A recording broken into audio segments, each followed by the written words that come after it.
আল্লাহকে ডাকি।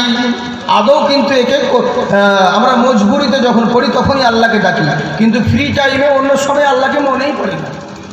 বেশিরভাগই তো মানুষকে দেখছি যখনই বিপদে পড়ছে তখন বলছে আল্লাহ তুমি ছাড়া কেউ নাই, তুমি ছাড়া কে রক্ষা করবে, আমাদের আর কে আছে। যখন বিপদ উদ্ধার হয়ে যাচ্ছে তখন বাস, তখন বলছে নেতা সাহেব তুমি ছাড়া আর কেউ নাই, তুমি না হলে হবে না, রাস্তাটা কে করে দিবে। এই হচ্ছে গণ্ডগোল, বুঝলেন। আদৌ ভয় করা কি জিনিস আর কবুল কেনই হচ্ছে না? মুসলমানদের শান শওকত আল্লাহ বলেন সব বাড়িয়ে দেব, সব দিক দিয়ে উন্নতি হবে, কিন্তু আমাদের হচ্ছে না কেন? কি কারণে জানেন তো?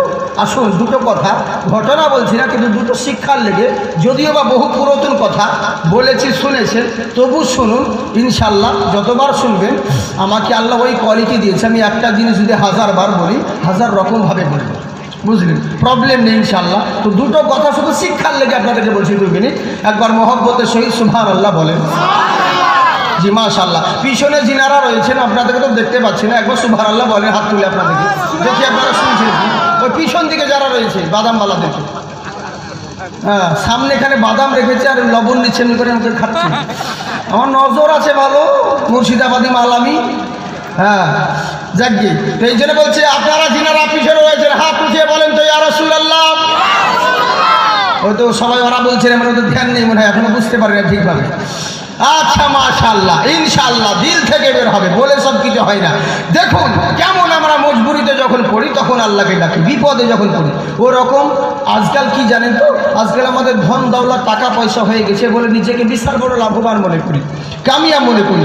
আসলে একে কামিয়া বলে না, সব থেকে মেন বড় ধন দৌলত হচ্ছে ইমান। যার কাছে ইমান আছে, আল্লাহ আছে, সেই হচ্ছে সব থেকে বড় কোটিপতি। যার কাছে ইমান নেই, লাখো টাকা থাকতে পারে, ওর কোনো মূল্য নেই, বুঝেছেন। কত বড় বড় বাদশাহ এলো, কত বড় বড় বাদশাহ চলে গেল, তাদের আজকে নাম পর্যন্ত নেই। আপনারা শুনেছেন বলখের বাদশাহ, কি নাম ছিল বলেন তো? যাকে আমরা আব্রাহাম বিন আধাম, কিন্তু যাকে আমরা ইব্রাহিম বিন আধাম বলে জানি, শুনি ইব্রাহিম বিন আধাম বাদশাহ। তো আল্লাহ বহু ধন দৌলত দিয়েছিলেন, কিন্তু কি হয়েছিল জানেন? শেষ পর্যন্ত মানুষকে মানুষ মনে করতো না, ধন দৌলত পেয়ে চাকর বাকরদের সঙ্গে ঠিকভাবে কথাবার্তা বলতো না, সব সময় উগ্র মেজাজ। একদিন বিপদে পড়েছে, হাজারো কবিরাজ হাজারো ডাক্তার দেখাচ্ছে, কিন্তু কাজ হচ্ছে না, কাজ হচ্ছে না। বিছানায় ঘুম হারাম হয়ে গেছে, ও ঘুমই হচ্ছে না। ও ভেবেছিল যে টাকা পয়সা থাকলে সব কিছু হয়ে যাবে, কিন্তু ও তো জানে না, বুঝলেন, কাজ হচ্ছে না। শুধু শিক্ষার লেগে বলছি, কথাটা শুনুন। যেমনই কাজ হচ্ছে না, বিছানায় ঘুম হয় না, বাইরে বেরিয়েছে, দাসীকে বলছে, আরে দাসী, বলে কি হুজুর? বলে কাজ করতো। বলে কি? বলে আমার বিছানায় ঘুম হচ্ছে না, একবার ঘরটা ভালো করে ঝেড়ে দিত, পরিষ্কার করে দিত, দেখি বিছানার মধ্যে কি রয়েছে। দাসী হুকুম পেল, বাদশার হুকুম, ঘরের ভিতরে প্রবেশ করলো। প্রবেশ করে দেখেই তো অবাক, আরে এত সুন্দর হীরা মতি সোনা দিয়ে পুরো ঘর সাজানো রয়েছে। বাদশার ঘর মানে লাহি ব্যাপার, এত সুন্দর ঘর, স্বর্ণের পালঙ্ক, মখমালের বিছানা গদ্দি, আর এই বিছানায় বাদশার ঘুম হয় না। আমার ঢুকা মাত্র তো কত আরাম লাগতেছে ঘরে, মানে প্রবেশ করা মাত্র, আর এর বলছে বিছানায় ঘুম হয় না, আবার কেমন হয়? যাই দেখি বিছানাটা ঝাড়ি, বিছানাটা পরিষ্কার করতে গিয়ে দাসীর মনে চলে এলো, এত সুন্দর বিছানা, এত সুন্দর পালঙ্ক, হায় রে হাই, এই বিছানায় যদি একবার ঘুমোতে পারতাম নিজেকে বড় ভাগ্যবান মনে করতাম, কিন্তু আমি বড় গরিব, আমার নসিবে নেই। এই চিন্তা করতে লাগলো দাসী। কিন্তু আমার আল্লাহ পাক বলে, শোনো, আমি যাকে যেই হালাতে রেখেছি ওতেই তুমি শুকরিয়া আদায় করো। তোমার কিসে ভালো হবে, কিসে খারাপই হবে, আমি আল্লাহ থেকে বেশি কেউ জানে না। তাই যেই অবস্থাতেই রেখেছি ওতেই শুকরিয়া আদায় করো। আমি যেটা করি সেটা ভালোর জন্য করি, আমি যেটা করি ভালোর জন্য করি। শেখ সাদি রহমাতুল্লাহ আলাইহি বাইরে যাবে নিমন্ত্রণ খেতে, ঘরের ভিতরে জামা কাপড় পরার পরে আল্লাহর সঙ্গে অভিমান করতে লাগলো, আল্লাহ যেমন আমার কপাল করেছো, আজকে অন্যের বাড়ি যাব নিমন্ত্রণ খেতে, পরনে জুতো নেই, পায়ে জুতো নেই, এমন কপাল যে পয়সাও নেই যে কিনে যাব, জুতো কিনবো, এটাও আমার নসিবে নেই। এই চিন্তা করতে করতে, আল্লাহর উপর অভিমান করতে করতে বেরিয়ে গেল খালি পায়ে। কিছু দূর যাওয়ার পরে দেখছে একটা রাস্তায় হ্যান্ডিক্যাপ, পা থেকে ওপর দিকটা রয়েছে কোমর থেকে, ওপর দিকটা রয়েছে নিচে দিকে নেই। তাই ধুলোয় গড়াগড়ি দিয়ে এক জায়গা থেকে আর এক জায়গা যাচ্ছে। শেখ সাদি রহমতুল্লাহ আলাই জিজ্ঞাসা করে, রে বেকুব, ধুলোয় গড়াগড়ি কেন দিচ্ছ? ও বলছে, শেখ সাদি শোনো গো, আমার না হলে পা নেই, তোমার কি চোখ নেই? তুমি কি দেখতে পাচ্ছ না? কিছু কিছু জিনিস আছে প্রশ্ন করার পরে নিজেই বুঝতে পারি যে এই প্রশ্নটাই তো আমার ভুল হয়েছে। বলে, তোমার কি চোখ নেই? বলে, কেন? বলে, তোমার পা রয়েছে, দুটো ঠ্যাং রয়েছে, তুমি চলাফেরা করছো, আমার তো পা দুটো নেই। আর তখন হুইল চেয়ারেরও সিস্টেম ছিল না সেই জামানায়। তাই এক জায়গা থেকে আর এক জায়গা যেতে হলে ধুলোয় গড়াগড়ি দিয়ে যেতে হবে, তাছাড়া উপায় নেই। তুমি কি দেখতে পাচ্ছ না? এরই লেগে আমি ধুলোয় গড়াগড়ি দিয়ে যাচ্ছি।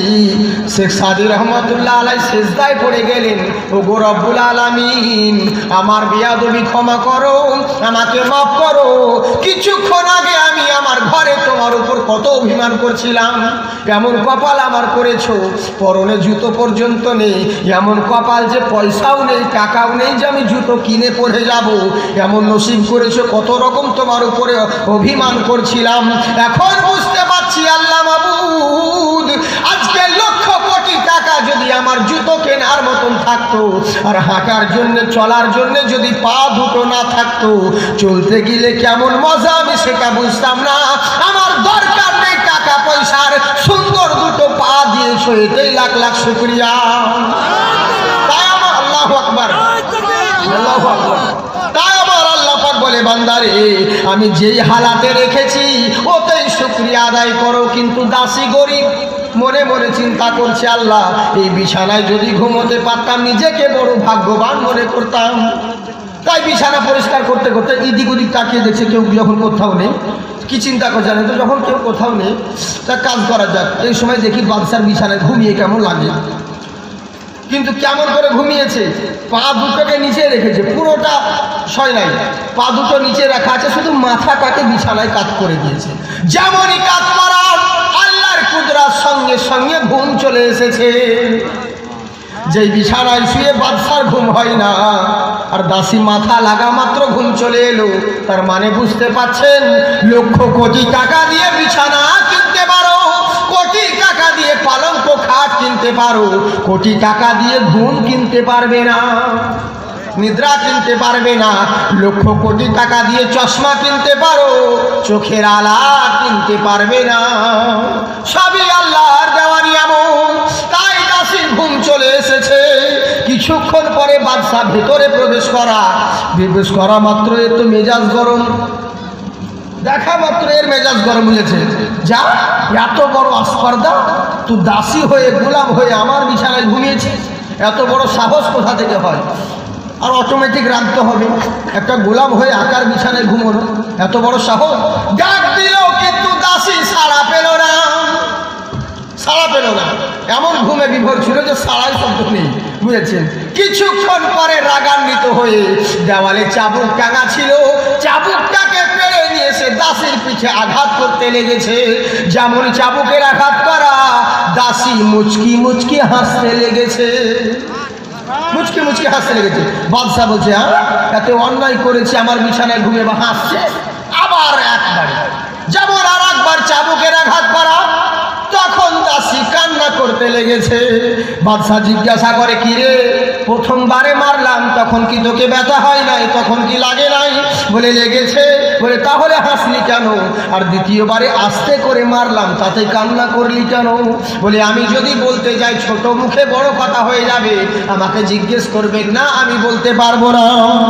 বলে তোকে বলতে হবে। বলে না হুজুর, আমি বলবো না। বলে না বললে তোকে মেরেই ফেলবো। বলে জিজ্ঞাসা যখন করছেন তাহলে শুনুন, আমি প্রথমবারে যখন আপনি আমাকে চাবুকের আঘাত করেছেন, আমি হাসতেছিলাম একটা কারণে। বলে কি কারণ? বলে আমি চিন্তা করলাম আমি বাদশার বিছানায় ঘুমিয়েছি, আমি একটা বাঁধি মেয়ে হয়ে, একটা চাকরানি হয়ে, গোলাম হয়ে, একটা দাসী হয়ে আপনার মতন বাদশার বিছানায় ঘুমিয়েছি। এ তো চরম বেয়াদবি, এ তো অন্যায় করেছি, এর তো শাস্তি পাওয়া দরকার ছিল। এই অন্যায়ের মাফ হয় না, ক্ষমা হয় না, একে শাস্তি পাওয়ার দরকার ছিল।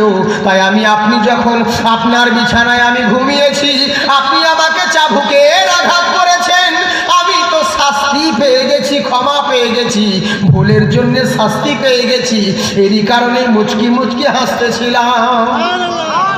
বলে দ্বিতীয়বারে কান্না করলি কেন? বলে দ্বিতীয়বারে কান্না করলাম একটা কারণে। বলে কারণটা কি? বলে যার নুন খায় তার গুণ গায়। এতদিন ধরে আপনার দরবারে রয়েছি, আমার বাপ মা কেঁদে গেছে, আমি রয়েছি, আপনার জন্যে মায়া হচ্ছিল, তাই আমি কান্না করছিলাম। বলে কি এমন মায়া হলো আমার লেগে তো? বলে হুজুর শুনুন। বলে কি? বলে আপনার বিছানায় আমি 2 থেকে 1 মিনিট আমি ঘুমিয়েছি, 2 থেকে 1 মিনিট ঘুমিয়েছি, তারই জন্যে আপনার কাছে চাবুকের আঘাত খেতে হলো। আমি চিন্তা করলাম আপনি সারা জিন্দেগি স্বর্ণের পালঙ্কে ঘুমোচ্ছেন, আপনাকে সেই দিন মালিকের কাছে কতই না চাবুক খেতে হবে। এরই লেগে কান্না করছিলাম। চাবুক ফেলে দিয়ে বলে হায় রে হায়, এ কি হলো? বলে হ্যাঁ। বলে চিন্তা করুন, আপনি যেই গদিতে রয়েছেন, আপনি কি কতদিন ধরে আছেন? বলে বেশি দিন নয়। বলে আপনার আগে কি কেউ ছিল? বলে হ্যাঁ ছিল। বলে আপনি কতদিন থাকবেন? বলে তাও জানি না। বলে চিন্তা করুন, যেই মালিক এই গদির ভিতরে মানুষ পরিবর্তন করে, জিন্দা করে, মুর্দা করে, সেই মালিক আপনাদের আমাদের সকলকে সৃষ্টি করেছে, ওই মালিক তৈরি করেছে আপনাকে। ওই মালিককে আপনি ভুলে গেছেন ধন দৌলতের মায়ায় পড়ে। আজকে লক্ষ কোটি টাকা খরচ করতে পারেন, কিন্তু সেই মালিককে যদি রাজি না করেন, কোনোদিন আপনার শরীর কোনো মূল্য ভালো করতে পারবে না। আপনি ভুলে গেছেন, বুঝলেন? সঙ্গে সঙ্গে মনে পড়ে গেল বিছানায় শুয়ে শুয়ে দাসীর কথা শুনে বাদশার কিন্তু মালিককে মনে পড়ে গেল। আল্লাহ আল্লাহ আল্লাহ আল্লাহ আল্লাহ আল্লাহ তসবিহ করে, কিন্তু কাজ হয় না, কাজ হচ্ছে না। আল্লাহ আল্লাহ করছে, আমরা যেমন করি, বুঝেছেন? মজবুরিতে যখন পড়ি তখন আমরাও আল্লাহ আল্লাহ করি, খুব আল্লাহ বাপরে তসবিহ তাহলে, বুঝেছেন? কিন্তু তারপরে আর না। কিন্তু কিছু কিছু শুনুন, শুধু তসবিহ করলে হবে না, অনেক অনেক জায়গা আছে, কিছু কিছু ব্যাপার আছে যে আমাদের মধ্যে যেগুলো সমাজের মধ্যে যেগুলো প্রবলেম, সেগুলোই তো আমরা সারতে পারি না। তো কি করে হবে? শুধু সৎ কাজের আদেশ দিলাম, এতে সমাজ পরিবর্তন হবে না। যতই জালসা করুন আর যতই ওয়াজ করুন, যতই বড় বক্তাকে নিয়ে আসুন, বুঝলেন? যতক্ষণ পর্যন্ত অসৎ কাজে বাধা না দিবেন, কোনোদিন সমাজ হেদায়াত হবে না। ওই আপনি তসবিহ পড়তে পড়তে যাচ্ছেন, বুঝেছেন? সুবহানাল্লাহ সুবহানাল্লাহ সুবহানাল্লাহ সুবহানাল্লাহ, আর রাস্তার ধারে দেখছেন ঝগড়া করছে, ওখানে কিছু বললেন না, মসজিদে চলে গেলেন, বুঝেছেন? কিন্তু এতে কিছু কাজ হবে না। হ্যাঁ, কেন বলুন তো? আপনি তসবিহ করছেন না, আপনি নামাজ পড়ছেন, ওই জন্য গুনাহগার আপনি একাই হবেন, কিন্তু আপনি একটা সমাজে অসৎ কাজে বাধা দিলেন না, এর জন্য পুরো সমাজ গুনাহগার হবে, বুঝলেন? আগে ওটা অসৎ কাজটাকে আগে বাধা দিন। বা আপনি এখন তো অন্যায়ের বিরুদ্ধে কথা যেখানে, আর এখন আমাদের যত আস্তাগফিরুল্লাহ তোবা করছে, নাউজুবিল্লাহ, সব সাইডে চলছে, বুঝলেন তো? সব সাইডে, কাজের জায়গায় চলে না। মুর্তুজের বাপ দেশে সুবহানাল্লাহ সুবহানাল্লাহ করতে করতে মসজিদ যাচ্ছে, আর দেখছে খালেদের বেটা দাঁড়িয়ে দাঁড়িয়ে পেশাব দিচ্ছে, বুঝেছেন? ও দাঁড়িয়ে দাঁড়িয়ে পেশাব দিচ্ছে, আর সুবহানাল্লাহ সুবহানাল্লাহ করতে করতে মসজিদ চলছে। ওখানে কিছু বললো না, যেখানে দাঁড়িয়ে পেশাব ভিজছিল ওখানে আর কিছু বললো না, মসজিদে গিয়ে বলছে আস্তাগফিরুল্লাহ আস্তাগফিরুল্লাহ। বলে কি হলো গো চাচা? আর বলো না, দুনিয়া ধ্বংস হবে গো, কিয়ামত হবে গো। বলে কি হবে গো? বলে আর বলো না, হাগো খালেকের বাচ্চা, মুসলমানের বাচ্চা, জুম্মার দিন নামাজ পড়তে আসে না, দাঁড়িয়ে দাঁড়িয়ে পেশাব ভিজে গো। বলে তাই নাকি? বললে হ্যাঁ। আচ্ছা বলুন তো, আর এখানে আস্তাগফিরুল্লাহ নাউজুবিল্লাহ বলে গাল দিয়ে কিছু লাভ হবে? ও যদি যেখানে পেশাব ভিজছিল ওখানে যদি বলতে, ভাই তো মানুষের বাচ্চারা করতে বাঁচাবে, তো দাঁড়িয়ে দাঁড়িয়ে পেশাব ভিজিস, হ্যাঁ? ওর কথা শুনে জোরে চেন লাগাতে গিয়ে ওই জায়গায় এমন চিমটি খেতেও জীবনে দাঁড়াতো না, বুঝেছেন? কিন্তু ওখানে বললো না, সাইডে গিয়ে নাউজুবিল্লাহ আস্তাগফিরুল্লাহ বলছে, ও বলাতে কিছু লাভ হবে না, বুঝলেন তো? তা আমাদের অবস্থা হয়ে গেছে সেরকম, যেই জায়গায় দরকার সেই জায়গা না, খালি এদিক সেদিকে চলে যাচ্ছে। আসুন, কি আমি কম কিছু মূল্যবান কথা বলার চেষ্টা করব, আপনারা শুনবেন তো? আচ্ছা, বাস ড্রাইভার করলো কি? আল্লাহ আল্লাহ করতে থাকে, আল্লাহ আল্লাহ আল্লাহ আল্লাহ আল্লাহ আল্লাহ করে, কিন্তু কাজ হচ্ছে না, কাজ হচ্ছে না। কি চিন্তা করলো, কি রে এত আল্লাহ ডাকি দাসি রে, কিন্তু কবুল কেন হয় না? বিছানায় শুয়ে আছে, শুয়ে শুয়ে ঘরের ভিতরে ঢুকে আল্লাহ আল্লাহ করে, স্বর্ণের পালঙ্কে শুয়ে ঘুম হয় না। এখনও সবাই ছাদের উপরে কিসের যেন শব্দ শোনা যায়। এদিকে আমার বক্তব্য লয় ভাই, বুঝলেন তো? এগুলো মানে ট্রেনিংয়ের জন্য কিছু শিক্ষামূলক কথা বলছি। আমার যে আয়াত পড়েছি ওদিকে নিয়ে যাব পরে। আসুন মহাফিল তৈরি করি, বুঝেছেন? যখন ছাদের উপরে শব্দ শোনা গেল, এই চিন্তা করলে বাচ্চা ডাক্তারে কে এমনিতেই তো ঘুম হয় না, আবার ছাদের উপরে কিসের শব্দ শোনা যায়, ভালো করে দেখ। ই গেল, যাবার পরে দেখছে কর্মচারী ছাদের উপরে উঠে দেখছে সাদা পোশাক পরে, মুখে নাকাব দিয়ে, ঘোড়ার পৃষ্ঠে চড়ে এক মাথা থেকে আর এক মাথা শুধু ছোটাছুটি করছে, পূর্ব থেকে পশ্চিম আর উত্তর থেকে দক্ষিণ শুধু ঘোরাঘুরি করে। ই মাথাও মাথা। জিজ্ঞাসা করে, কে গো আপনি? বলে, বাবা আমার একটা উট হারিয়ে গেছে, আমি উটটাকে খোঁজার জন্য ছাদের উপরে খুঁজছি। এই বলছে। আর যেমন বাদশা নিচে শুয়েছিল, এর তো শোনা মাত্রই মেজাজ গরম গেছে। বলে, মাথা মোটা অনেক দেখেছি, বেকুব তো অনেক দেখেছি, গাধা তো অনেক দেখেছি, এর মতন তো দেখি নাই। আরে তোর উট হারিয়েছে, উটকে খুঁজতে হলে গ্রামের দিকে যা, জঙ্গলের দিকে যা, বনে শহরের দিকে যা, ওদিকে না গিয়ে ছাদে উঠে কোনোদিন উট খুঁজলে কি উট পাওয়া যায়? আসলে বাদশা তো চিনতে পারছে না যে উনি কে। না চিনলে যা হয়, না জানলে। হরেক মাল 6.5 টাকা বিক্রি করে, বুঝেছেন একজন। তো মসজিদের দরওয়াজায় রোদ দুপুরে এরকম 14 বৈশাখের টাইম, খরার টাইম, খুবই রৌদ্র, পিপাসা লেগেছে বেচারাকে, সাইকেলটাকে মসজিদের দুয়ারে লাগিয়ে দিয়ে ভেতরে ঢুকে টিউবওয়েল থেকে পানি নিয়ে দাঁড়িয়ে পান করতে লেগেছে। আর মৌলানা দেখে নিয়েছে, ইমাম বলে, ভাই বসে পানি পান কর। বসে পান করতে লাগলো। তো চিন্তা করলো কিছুক্ষণ পরে তো জোহরের টাইম, তার মানে এই রোদ্রে না বেরিয়ে জোহরে নামাজ পড়েই যাবো, একটু মসজিদে ঠান্ডাতে বসি। কিছুক্ষণ পরে বুঝেছেন আজান দিলে জোহরে নামাজ পড়তে হবে, অজু করতে হবে। তো অজু করতে গিয়ে অজু করার পরে ওই পানি আবার বসে বসে পান করতে লেগেছে। আর ইমাম সাহেব মৌলানা আবার দেখে নিয়েছে, ভাই দাঁড়িয়ে পান কর। কি বলছে, আবে মৌলানা কি রিং টান নাকি, আর কি ব্রেক ফেল হয়েছে? তখনই বলছে বসে পানি পান কর, তখনই বলছে দাঁড়িয়ে পান কর। আসলেই তো জানে না যে দুনিয়ার সমস্ত পানি বসে পান করতে হয়, আর ওযু জামজামের পানি দাঁড়িয়ে পান করতে হয়। এ তো জানে না বলে মৌলানাকে রিং চাল বলছে। বাদশা জানে না, তাই বলছে মাথা মোটা অনেক দেখেছি, এর মতন তো দেখি নাই। উট খুঁজতে হলে ওকে জঙ্গলে যেতে হবে, বলে দাও। ছাদে উঠে কোনোদিন উট পাওয়া যায় না। গেল ছাদের উপরে উঠে ওই পথিককে বলছে, পথিক মশাই আপনি উট এখানে খুঁজলে কোনো দিন পাবেন না, উটকে খুঁজতে হলে বনের দিকে যান, গ্রামে শহরের দিকে যান, এখানে খুঁজলে কোনো দিন উট পাবেন না। বলে, শোনো তোমার বাদশাকে গিয়ে বলে দিও, আমি যদি তার ছাদের উপরে উঠে আমার হারানো উট না পাই, তোমার বাদশা স্বর্ণের পালঙ্কে শুয়ে কোনোদিন আল্লাহকে পাবে না। ছাদের উপরে উঠে উট পাওয়া যেমন সম্ভব না হয়, তোমার বাদশা কি করে মনে করে আমি বাসন পালং স্বর্ণের পালঙ্কে শুয়ে ঘরের ভিতরে আল্লাহ আল্লাহ করলে কাজ হয়ে যাবে? কেমন করে হতে পারে? কিছু পেতে হলে কিছু দিতে হবে। বাদশা চিন্তা করলো, খাইছে রে, এ তো উট খুঁজতে আসে নাই, আমাকে পথ দেখাতে এসেছে। সাধারণ কোনো মানুষ নয়। দেখার জন্য বের হলো, দেখার পেল না। বহু ঘটনা মুক্তাসার করি, সামনে দিকে চলে গেল। সামনে জঙ্গল পড়লো, জঙ্গলের মধ্যে প্রবেশ করে বাদশাহ উপর দিকে হাত তুলে দোয়া করে, মাবুদ যতক্ষণ পর্যন্ত তোমাকে না পাবো, যতক্ষণ পর্যন্ত তোমাকে না রাজি করব, আমি কথা দিলাম কোনোদিন রাজপ্রাসাদে প্রবেশ করব না, কোনোদিন যাব না। বুঝলে, একদিন নয়, 2 দিন নয়, অনেক বছর কেটে গেল। কিছু বছর কাটার পরে জঙ্গলের ধারে, বুঝেছেন, নদীর ধারে কি বসে বসে টুপি হোক বা জুব্বা হোক কোনো একটা জিনিস সেলাই করতেছিল, সুই সুতো দিয়ে। ছোট সুতো, আপনারা সুই বলেন না সুই বলেন, ওই একই জিনিস, যাই হোক, ওই সুই সুতো দিয়ে সেলাই করতে আছে। এখনো সময় কিছু লোক হেঁটে যাচ্ছিল রাস্তা দিয়ে, বুঝলেন। এরা চিন্তা করলে এদের নজরে, আরে বাদশার মতন তো লাগছে দেখতে। বাদশা হলে পরে ছিঁড়া ফাটা জামা পরে নদীর ধারে বসে কি করবে?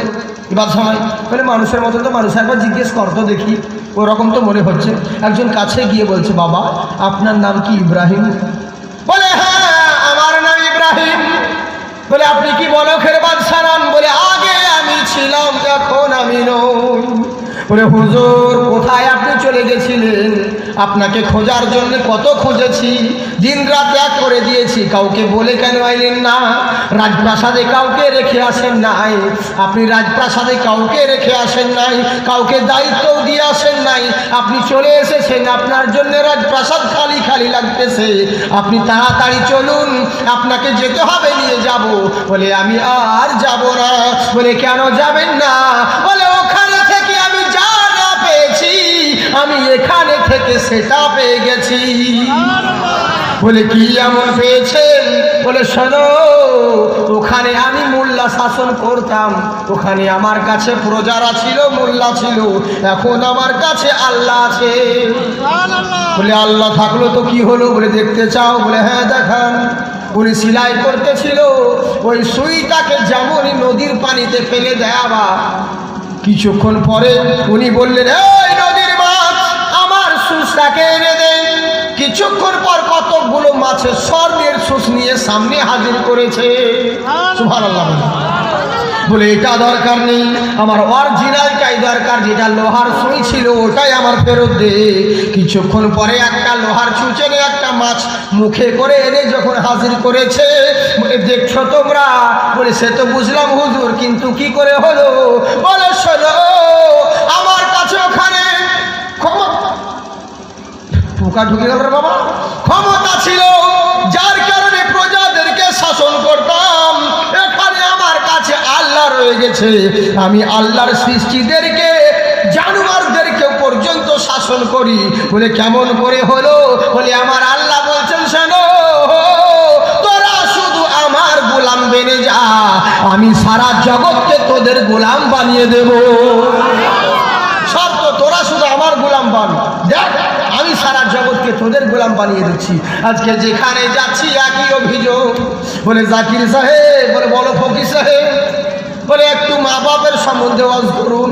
কেউ বলছে শিক্ষক ছাত্রদের সম্বন্ধে ওয়াজ করুন, কেউ বলছে স্বামী স্ত্রীর হক সম্বন্ধে ওয়াজ করুন। স্বামী কেন স্ত্রী কন্ট্রোলে থাকে না? স্ত্রী কেন স্বামীর কন্ট্রোলে থাকে না? ছেলে বলছে বাবা মার হক সম্বন্ধে বলুন, বাবার কন্ট্রোলে কেন ছেলে থাকে না? ছেলের কথা কেন বাপ মা শোনে না? কেউ এক একজনের এক এক রকম অভিযোগ। কিছু কিছু রাজনৈতিক দল বলছে, বক্তা সাহেব আপনারাই ভালো আছেন। বলে কেন? বলে আমরা যাকে হাতে ধরে রাজনীতি করা শিখালাম তারা এখন আমাদের বিরুদ্ধে মিছিল করছে। বুঝলে কি করব? কৃষক বলছে, কারখানার মালিক বলছে শ্রমিকরা আবার কারখানায় আগুন জ্বালিয়ে দিচ্ছে। এই বিষয়ে কিছু আজ করবেন। যেখানে যাচ্ছি একটাই অভিযোগ, কেউ কাউকে মানে না। এর সমস্ত মূলের জ্বর হচ্ছে একটাই, আমি তো আমার মালিককে মানি না, আমাকে কে মানবে? আমি আমার মালিকের কন্ট্রোলে থাকি না, তো আমার বউ কি করে আমার কন্ট্রোলে থাকবে?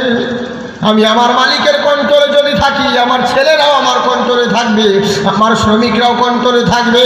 আমি আমার মালিককে যেদিন মানব, সারা দুনিয়া সেদিন আমাকে মানবে। আমি আমার মালিককে মানি না, তাই তো আমার মূল্য কারো কাছে হয় না। বুঝলেন? তাই আমার আল্লাহ রাব্বুল আলামিন বলে, বান্দারে দুনিয়ার কোনো মোল্লাকে নয়, তোর আল্লাহকে ভয় কর। তোমার আল্লাহকে ভয় করো, মুখে বললে হবে না, ভয় করার মতন করো।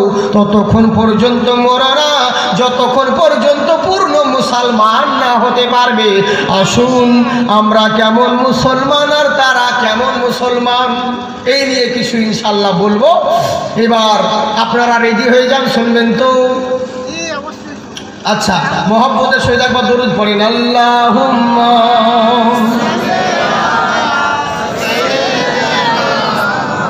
মাওলানা মুহাম্মদ ওয়ালা আলি সাইয়্যিদিনা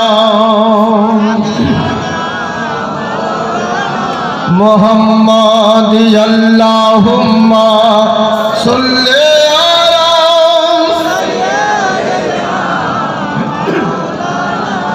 মোহাম্মদ ওয়ালা আলি সাইয়্যিদিনা মোহাম্মদ। নূর নবীজির শান, নূর নবীজির শান। ওগো শোনো মুসলমান, নাজিল হলো জিনার প্রতি 30 পারা কোরআন। জোরে বলেন সুবহানাল্লাহ।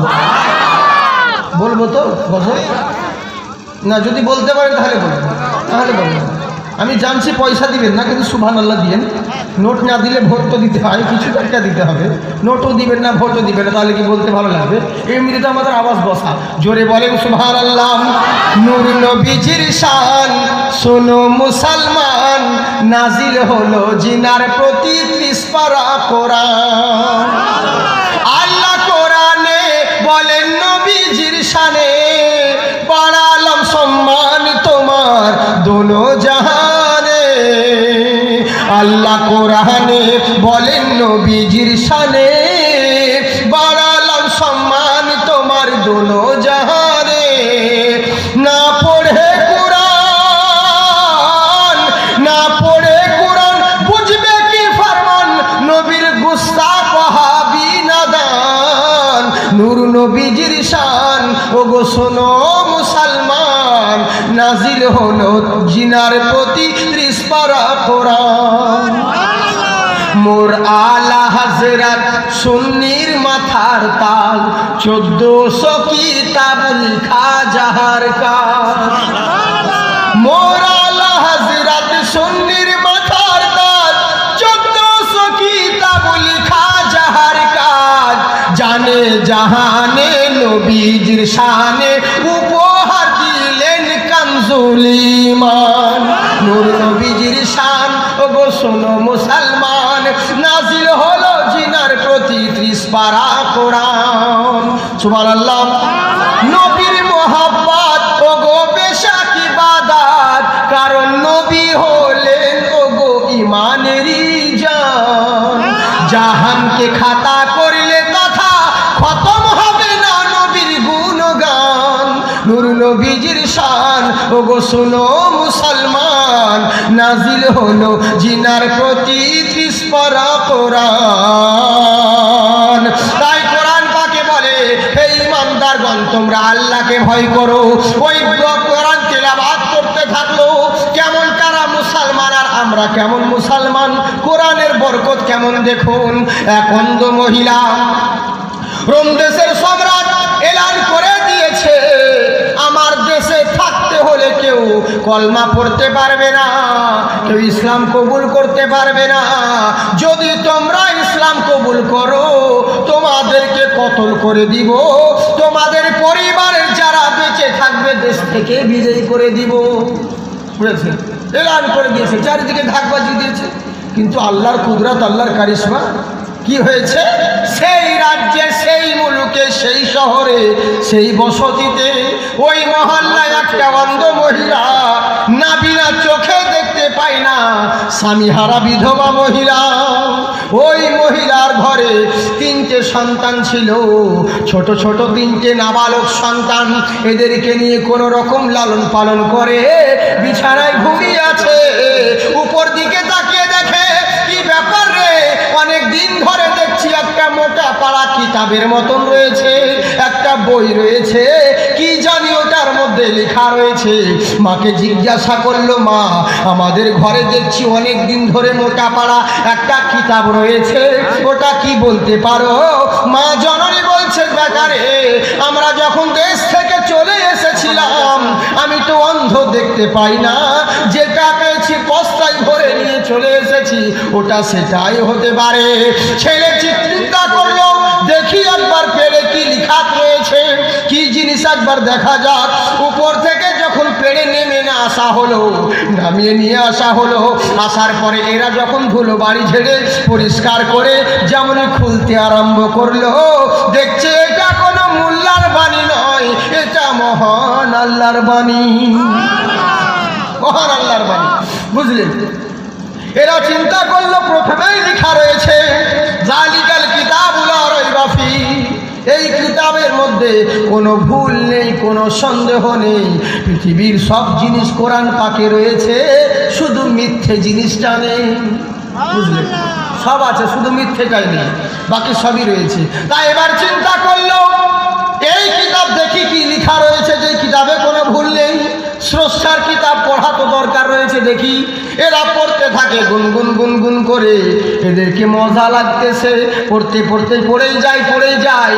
মা জননী অন্ধ মা জিজ্ঞাসা করে, বেটারে কি তোরা তেলাওয়াত করতে আছি, কি গুনগুন গুনগুন করে পড়তে আছি, এত মধুর লাগতেছে, একটু জোরে জোরে পড়, আমি একটু শুনি।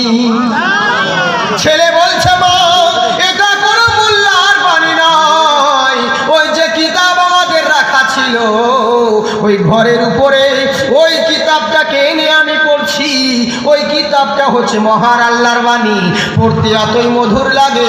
মা বলছে, আমাকে শুনতেও ভালো লাগবে, আর কেনই বা লাগবে না, ওরে দুনিয়াতে আছে যত মধু আর চিনি, সব থেকে মিঠা হলো কোরআনের বাণী। বুঝলেন? মা জননী শুনতেছে, ছেলেরা পড়তেছে, পড়তে পড়তে সূরা আল ইমরান 3য় পারায় যখন চলে এলো, এরা জেলের চোখে যখন পড়লো, ইন্না দীনা ইনদাল্লাহিল ইসলাম, পৃথিবীর বুকে যত ধর্ম রয়েছে, পৃথিবীর বুকে যত মাযহাব রয়েছে, আমার আল্লাহর কাছে সব থেকে মনোনীত পছন্দনীয় ধর্ম যার নাম হলো ইসলাম। ছেলে বলছে, মা বলো ইসলাম ধর্ম সত্য ধর্ম, তাহলে আমরা এতদিন ধরে যে বাপ দাদার কাছ থেকে করে চলে আসছি, এটা তো মিথ্যা ধর্ম, বাস্তবের সঙ্গে যার কোনো মিল নেই, এটা কাল্পনিক। তাহলে বলো মা, ইসলাম কবুল করব না কি করব? মা জননী ছেলে কান্না করতে থাকে আর বলে, বেটারে তোর বাপ নেই, তোর বাবা চলে গিয়েছে, তোর বাবার স্মৃতি কেবল তোরাই আমার রয়েছি, তোদেরকে নিয়ে বেঁচে থাকি কয়দিন? রাজা এলান করেছে এই দেশে থাকতে হলে কেউ ইসলাম কবুল করতে পারবে না, তোরা যদি মরে যাস, তোদেরকে যদি মেরে দেয়, আমি কি নিয়ে থাকবো? হাজার হলেও মা, মায়ের দিল কিন্তু নরম, আর মার মতন মমতাময়ী জগতে কেউ হবে না। এরই লেগেই বলে, জগতে শ্রেষ্ঠ আসন যার, সে হয় মা জননী। জগতে শ্রেষ্ঠ আসন যার, সে হয় মা জননী। দিও না কষ্ট আঘাত মায়ের, ফেলো না চোখের পানি, জগতে শ্রেষ্ঠ আসন যার, সে হয় মা জননী। জোরে বলেন সুবহানাল্লাহ। ওরে মা হলো একই এমন রতন, বিশ্বে যার নাই তুলনা, মায়ের পাক্কা দমের নিচে পাওয়া যায় জান্নাতের ওই ঠিকানা। মা হলো একই এমন রতন, বিশ্বে যার নাই তুলনা, মায়ের পায়ের তলে পাওয়া যায় বেহেশতের নিশানি, জগতে শ্রেষ্ঠ আসন যার, সে হয় মা জননী। জগতে শ্রেষ্ঠ আসন যার, সে হয় মা জননী। মা কান্না করে ছেলের মুখে তাকিয়ে, সেই দিন চুপ করে গেল, কোনো কিছু আর বলল না, কিন্তু কোরআন পড়া বন্ধ করে না, প্রত্যেক দিন তেলাওয়াত করতে থাকে। করতে করতে এদের নজরে যখন পড়ে গেল, ইয়া আইয়ুহাল্লাযীনা আমানুত্তাকুল্লাহ হাক্কা তুকাতিহি ওয়া লা তামুতুন্না ইল্লা ওয়া আনতুম মুসলিমুন। হে ঈমানদারগণ, তোমরা ঈমান এনেছো, তোমরা আল্লাহকে ভয় করো, মুখে বললে হবে না, যেমনটি ভয় করা দরকার ভয় করার মতন করো, ততক্ষণ পর্যন্ত মরো না, যতক্ষণ পর্যন্ত পূর্ণ মুসলমান না হতে পারবে। বলো মা, বলো, মরতে একদিন সকলকে হবে, আজকে নয় তো কাল একদিন তো মরে যাব, কিন্তু মরতে যখন হবে, বেঈমান হয়ে কেন মরবো? মরতে হলে পরে ইসলাম কবুল করেই মরবো। কেন রাজাকে ভয় করব? এই দেখো, ভয় যদি করতে হয় তো আল্লাহকে ভয় করো। মা বলছে, আমার কিছু বলার নেই, আমি জানি না, যা ইচ্ছে তাই কর। ইমানের জোয়ার ভাটা চলে এলো, আল্লাহর হেদায়াত যখন দেয় এইভাবেই হয়। 3 ভাই মিলে রাত্রিতে ওই সময় কোরআন পড়ে, এরা 3 ভাই মিলে ঘরের ভিতর মাকে সাক্ষী রেখে বলল, মা শোনো, তোমরা আমাদের সাক্ষী থেকো, ওগো আসমানের মালিক তুমি সাক্ষী থেকো, আমরা 3 ভাই মিলে পড়ে নিলাম কালমা তাইয়্যিবা লা ইলাহা ইল্লাল্লাহু মুহাম্মাদুর রাসূলুল্লাহ সাল্লাল্লাহু আলাইহি ওয়াসাল্লাম। ইসলাম কবুল করলেন। কিন্তু আমাদের মতন নয় যে কলমা পড়ে নিয়েছি বাস কেসা খতম, যা খুশি তাই করো। কিন্তু না, কলমা পড়ার পরে নামাজের সময় নামাজ পড়ে আর বাকি টাইমে কোরআন তেলাওয়াত করে ঘরের দরজা বন্ধ করে, কে যেন জানতে না পারে। বুঝেছেন? আমরা তো খোলাতেই কিছু করি না, বুঝেছেন, ওপেনিং থাকাতে কোনো ভয় নেই, কোনো কিছু নেই। আজকে বলছে অমুক দেশকে দোষ দিচ্ছে, অমুক নেতাকে এনে দেখে। মোদি কি তোকে বলেছে জোহর নামাজ পড়তে যাস না মসজিদে, ফজরে যাস না, আসরে যাস না? হ্যাঁ, নিজের মসজিদ নিয়ে রাজনীতি করছি, তো বাবরি মসজিদ ভাঙলো তো তোর কি যায় আসে? তাই তো, তুই তো নিজের মসজিদে চিনিস না এখনো, তো জানালা কটা দরজা কটা, নিজের মসজিদে তো আবাদ করিস না, যাস না। তো যখন নিজে মোল্লা আবাদ করবি না তো ওরা তো নিবেই, করো, বুঝলি? তুই যদি আবাদ করতি, কারোর বাপের ক্ষমতা ছিল তোর জায়গা কেউ দখল করা, কিন্তু সুযোগ তো তোরাই দিলি। কই তোদেরকে নিষেধ করেছে কোনো নেতা, এই করতে যাবি না, নামাজ পড়া যাবে না, জলসা করতে দিব না, ওয়াজ শুনতে দিব না, এই করতে দিব না, ও করতে দিব না, সব তো কেউ বলেনি। তাহলে দোস্ত তুমি নিজের দিকে চেয়ে দেখো বন্ধু, ওর পাওয়ার আছে, ও যা খুশি তাই করতে পারে, কিন্তু তুমি কেমন হ্যাঁ, তুমি কেন মানছো ওর কথা? তাই তো, তুমি কেমন, তুমি কেমন ইমানদার, কেমন ইমানদার দেখুন, সময় মতন নামাজ পড়ে আর বাকি সময় কোরআন তেলাওয়াত করে ঘরের দরজা বন্ধ করে। কিন্তু রাজার গোয়েন্দা চারিদিকে ছাড়া রয়েছে, গোয়েন্দা ফলো করে। কি ব্যাপার রে, দিনেতেও দরজা বন্ধ, রাত্রিতেও দরজা বন্ধ, অথচ ঘরের ভিতর মানুষ রয়েছে। এরা ঘরের ভিতরে কি করে একবার দেখতে হবে। মুসলিমদের তো চিরদিনই সন্দেহ সবাই করে, বুঝলেন তো, চিরদিনই। এরা যাই করুক খালি কি ব্যাপার রে, ই মৌলানা রাত্রিবেলায় কোথায় যায়, ই দাড়িবেলা কোথায় যায়, খুব সমস্যা, জানেন তো, বাপরে বাপ যা প্রবলেম। অনেক সময় দেখেছি তো, বুঝেছেন, দুঃখ লাগে অনেক সময়। যাই হোক, তো যাচ্ছে কি ব্যাপার, দিনের কেউ দরজা বন্ধ, রাত্রি দিন রাত্রি সবসময় দরজা বন্ধ, অথচ ভেতরে মানুষ রয়েছে। এরা দরজা বন্ধ করে ঘরের ভিতরে কি করে দেখতে হবে। গুটি গুটি পায়ে এগিয়ে গেল, দরজার ফুটো দিয়ে যেমন দেখতে যাবে, দেখছে তিন ভাই মিলে সারিবদ্ধভাবে নামাজ পড়ার পরে খোদার দরবারে মুনাজাত করতে আছে। এই দৃশ্য যেমন দেখা, দৌড়ে রাজার কাছে হাজির, বললে রাজা মশাই শুনুন। বলে কি হয়েছে বল, এত হাঁপাচ্ছিস কেন? বলে অঘটন ঘটে গেছে। বলে কি হয়েছে? বলে আপনি কি খবর রেখেছেন, আপনি কি জানেন? বলে কি হয়েছে বল। বলে আপনার দেশে এত বড় আইন থাকা সত্ত্বেও, এত বড় নিষেধ থাকা সত্ত্বেও, আপনার দেশে আপনাকে না জানিয়ে আপনারই মহল্লাতে একটা অন্ধ মহিলার তিনটে ছেলে, এরা কলমা পড়ে মুসলমান হয়ে গেছে। বলে কে বলল তোকে? বলে আমি নিজের চোখে দেখে এলাম। এরা দরজা বন্ধ করে, মুসলিমরা লাইন ধরে যেভাবে নামাজ পড়ে টুপি মাথায় দিয়ে, এরা তিন ভাই দরজা বন্ধ করে ওই রকমই করছিল। বলে তাই নাকি? বললে হ্যাঁ, ধরে নিয়ে আয়। ওই রাত্রিতে সৈন্য পাঠা হলো, তিন ভাই ছোট ছোট নাবালক ছেলেদেরকে, একটা বড়, একটা মাঝলে আর একটা ছোট, বুঝলে, তিনজনকে ধরে নিয়ে আসা হলো, কোমরে দড়ি বেঁধে রাজার দরবারে হাজির করা হলো। রাজা জিজ্ঞাসা করলো, হে তোমরা কি কলমা পড়েছো? বলে হ্যাঁ পড়েছি। প্যার কিয়া তো ডরনা কিয়া, কলমা পড়েছি, ভয় কিসে? বলে কেন পড়েছো, কি কারণে পড়লে? বলে তুমি যদি জানতে তুমিও পড়তে। বলে কি এমন মজা আছে কলমায়?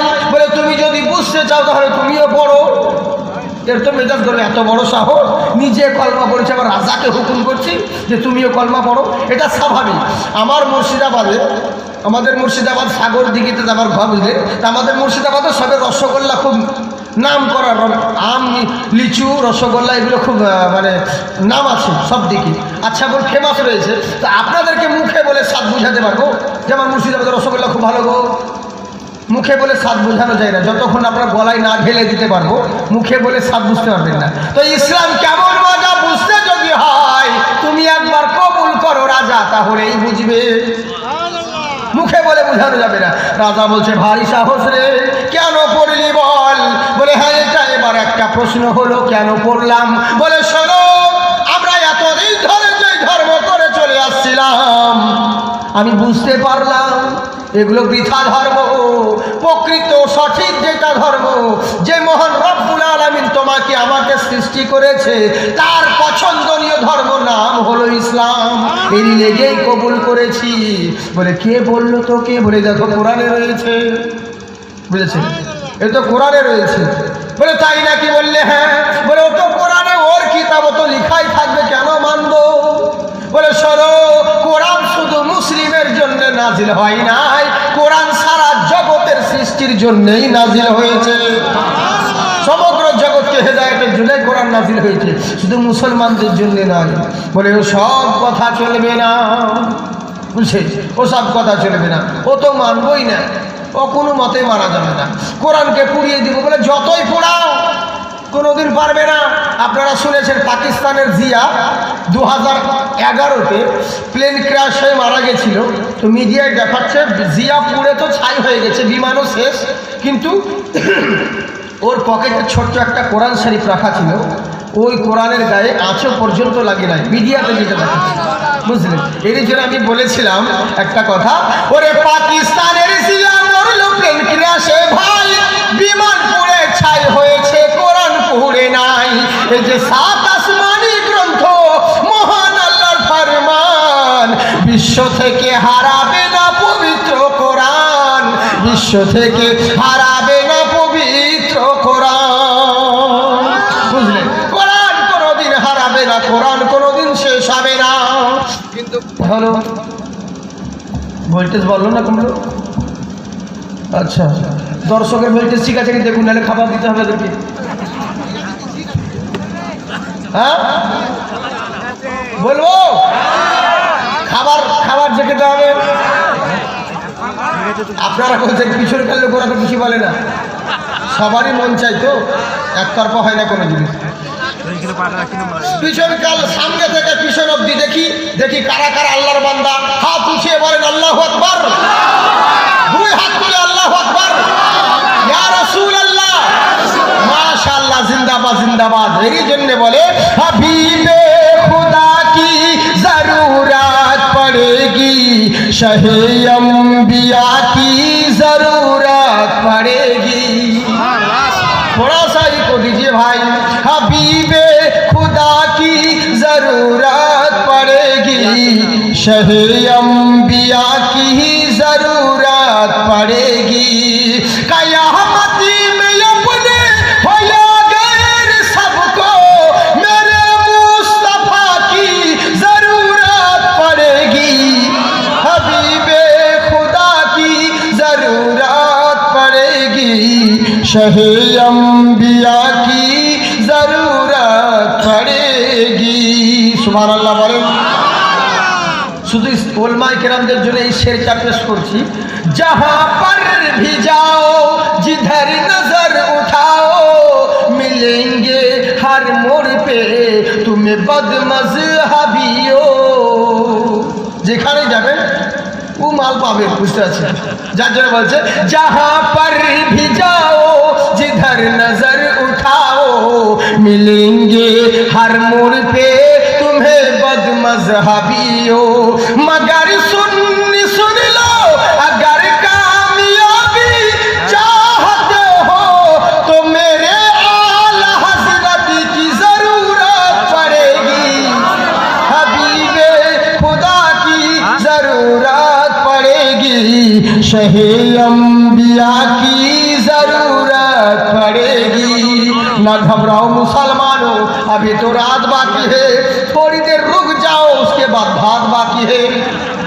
বুঝলেন? তাই এবার বললো কি, রাজা বলছে কোরআনের কথা মানবো না।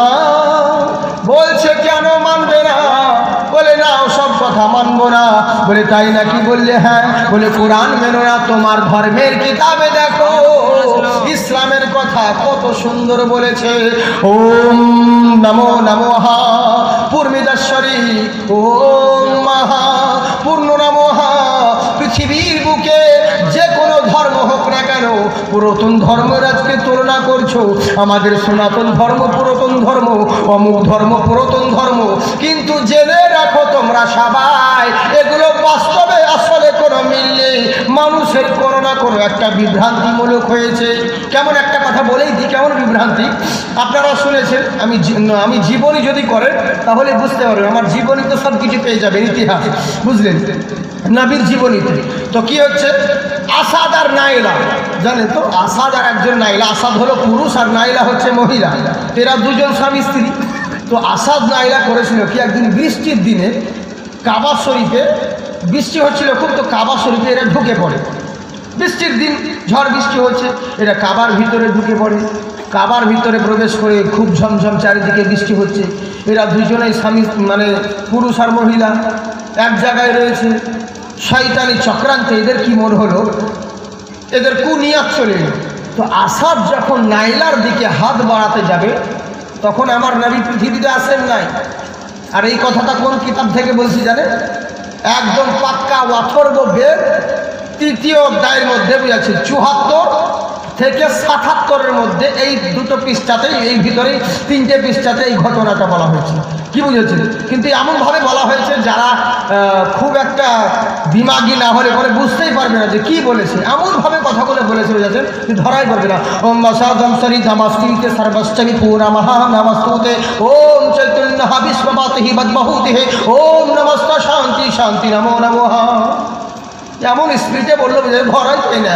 ওম নমস্তুতে যারা ভূতে সাগরে মুতে দিলেও কোনো ব্যাপার নেই, যা ইচ্ছে বুঝেছে।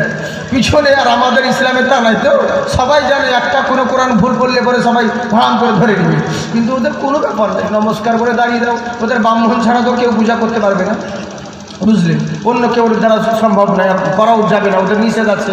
তাই এবার করলো কি, ওই আসাদ নাইলাম, আসাদ যখন কাবার ভিতরে ঢুকে বৃষ্টির দিনে নাইলার দিকে হাত বাড়াতে যাবে, কুমন্তব্য নিয়ে, মনে কুনিয়ত নিয়ে যখন হাত বাড়াতে যাবে, আমার আল্লাহ পাক বলে, বলে শোন, কাবা হলো আমার পবিত্র ঘর, আর এই ঘরে তোরা খারাপ কাজ করবি, এটা আমি কোনোদিন বরদাস্ত করব না।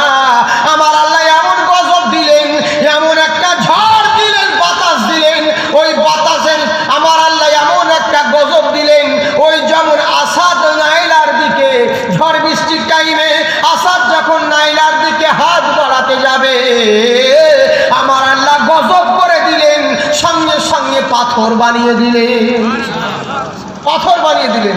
সকালবেলায় কাবার কাছে এসে দেখছে, আরে মক্কাবাসী কি ব্যাপার রে, কি ওর দিকে হাত বাড়াতে আছে, তার মানে এটাই হলো আমাদের ভগবান আর এটাই ভগবতী। এই বলে পূজা শুরু করলো, বাস শুরু করে দিল। আমার আল্লাহ দেখছেন আমি কাদেরকে গজব দিয়ে দিলাম, আমি করলাম এক আর তোরা করে চাইতে চাইছিস আর এক, এটাও বরদাস্ত হবে না।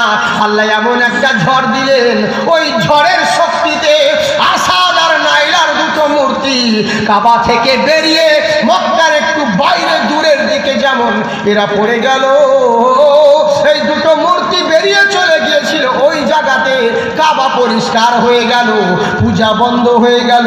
কিন্তু আবার দেখুন কেমন বিভ্রান্তিমূলক ধর্ম। এবার আমার আল্লাহ আব্দুল মুত্তালিবকে যখন কাবা ঘরে শুয়েছিলেন, ওনাকে স্বপ্ন দিচ্ছেন, আব্দুল মুত্তালিব তুমি যাও যাও যাও, অমুক জায়গাতে একটা আমার আবে জামজাম কুয়া রয়েছে, ওই আবে জামজাম কুয়াটাকে একটু ভালো করে পরিষ্কার করো, ঢাকা পড়ে গিয়েছে। ইসমাইল নবীর পায়ের গোড়ালিতে যে আবে জামজাম আবাদ হয়েছিল, তো ওই আবে জামজামটাকে তুমি আবার খনন করো, আবার আবাদ করো, কারণ আমার নবীকে পাঠাবো তোমার বংশে, তো নবীর আসার আগে সব কিছু ক্লিয়ার করে দিতে হবে। এরই জন্যে তুমি আগে যাও, আবে জামজামটাকে আবাদ করে এসো। আব্দুল মুত্তালিব চিন্তা করলেন বহু ঘটনা, কি করে করব আমি তো জানি না, কি করে করব, সাংস্কৃতিক বলছি না, কিন্তু ওদের কিতাব থেকে বলছি, অথর্ববেদ থেকে। আমি কি করব চিনতে পারলাম না। উনি ঘুমিয়ে গেলেন, আবার স্বপ্ন দিচ্ছেন, তুমি শোনো, তুমি জানতে পারছো না, চিনতে পারছো না কোন জায়গা, তবে জেনে রাখো, তুমি রাস্তা দিয়ে চলে যাবে, যেখানে দেখবে দুটো পাখি মাটি ছেঁড়াছেড়ি করছে, মাটি হাঁটকাহাঁটি করছে, তুমি ওই জায়গাতেই খনন করতে লাগবে, ওখানে আবে জামজাম আবাদ হয়েছিল, তুমি আবার আবাদ করো, বহু বছর হয়ে গেছে, ঢাকা পড়ে গেছে, তুমি গিয়ে আবাদ করো। ইসমাইল নবীর পরে বহু বছর কেটে গেছেন, তুমি গিয়ে আবাদ করো, যাও। ইনি চলে গেলেন, যেতে যেতে রাত্রিতে যেই স্বপ্ন দেখেছিলেন, যেই চিহ্ন দেখছে, হ্যাঁ দুটো পিঁপড়েও রয়েছে, দুটো দুটো পাখিতেও মাটি ছেঁড়াছাড়ি করছে। ইনি চিন্তা করলেন এই জায়গাতে আবে জামজাম রয়েছে।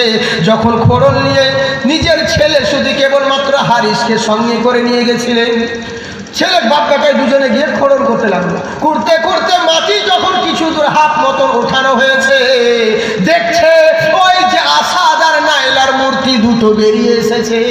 ওই যে ঝড়ের থেকে বাইরে কাবা থেকে বের করে দিয়েছিল, ওখানে বেরিয়ে এসেছে। বাস মক্কাবাসী হাজির। আরে না না, এই তো আমাদের সেই ভগবান ভগবতী, এখান থেকে আর হঠাতে দেব না। উনি এখানেই জায়গা দখল করেছে, মানে এখানে থাকতে ভালোবাসেন, এখানে থাকতে ভালোবাসেন, তো এখান থেকে আরে এটা উঠাবে না। বলে শোনো গ্রামবাসী, বলে কি? বলে এখানে আবে জামজাম পানি আমাদের আদি পিতার পায়ের গোড়ালিতে হয়েছিল। তোমরা যদি এই পানি খুব সুস্বাদু পান করো, কোনোদিন পিপাসিত হবে না। এই পানি যদি পান করো কোনোদিন রোগান্ত হবে না। খুবই মিষ্টি পানি, পিপাসা নিবারণ হবে, পেটের অসুখ কোনোদিন হবে না। বলে আমাদের দরকার নেই, কিন্তু ভগবান ভগবতীকে এখান থেকে নড়াতে দেব না। বুঝলেন? তিনি করলেন কি, গোটা মক্কাবাসী আর বাপ ছেলে বাপ বাটাতে পারে, দুজন মিলে চলে এলেন ফেরত। ফেরত এসে কাবার দরওয়াজায় হাত দোয়া করলেন, ওগো রব্বুল আলামিন, ওগো কাবার মালিক, আমি দুজন বাপ বেটা মিলে গিয়ে ওদের সঙ্গে লড়াই করে পারলাম না। আজকে যদি তুমি আমাকে 10টা ছেলে দিতে, আমি কথা দিচ্ছি নিশ্চয় আবে জামজাম আবাদ করে নিতাম। আমার আল্লাহ দোয়া কবুল করেছিলেন, 10টা নয় আরো 11টি সন্তান দান করেছিলেন। বুঝলেন? 11টি সন্তান দান করেছিলেন, 11টি ছেলে বড় হলো, টোটাল 12টা সন্তান। আবে জামজাম আবাদ হলো, আবে জামজাম আবাদ হয়ে গেল। আর ওই অরুষয়ন্তিম মহারিষি পূর্ণিদম পূর্ণ নমহা ওম দুর্গেশ্বরী ভুনারা, ওই যে ভূমণ্ডলীর মহান নায়ক, যার জন্য এত কিছু তৈরি করা হলো, ওই মহান নায়কের জন্যে। আর ওই মহান নায়ক হচ্ছে ওম মহা অন্তিম মহারিষি। উনি সেই মহান ঋষি, মহান গুরু, মহান স্রষ্টার তরফ থেকে আসা। উনি হচ্ছেন মহান স্রষ্টা পাওয়ার রাস্তা, সেই নবী ওম সর্বদাং মোহাম্মদ সাল্লাল্লাহু আলাইহি ওয়াসাল্লাম। ওম পূর্ণ নমহা পূর্ণ মধুচ্যুতে, তাকে ভক্তি সহকারে তিনাকেই অনুসরণ করো, তিনাকেই জপো। তিনি যেই ধর্ম তোমাদেরকে দিবে সেটাকেই গ্রহণ করো। আমার আল্লাহ পাক বলে, বান্দারে ইসলাম ধর্ম আমার কাছে পছন্দ একটা কারণে, ইসলাম ধর্মের গভর্নর যিনি, তিনি হচ্ছেন মুহাম্মদুর রাসূলুল্লাহ সাল্লাল্লাহু তাআলা আলাইহি ওয়াসাল্লাম। জোরে বলেন সুবহানাল্লাহ। ওই যে নবী, সেই নবীর ইসলাম ধর্ম আমরা এই জন্যই কবুল করি। বলো রাজা, আমরা ভুল করেছি কি? বলে ও সব কথা মানবো না। এখান থেকে তো বলছিলাম, হ্যাঁ রাজা বলছি ও মানবো না, তোদেরকে একটা সুযোগ দিলাম। বলে কি?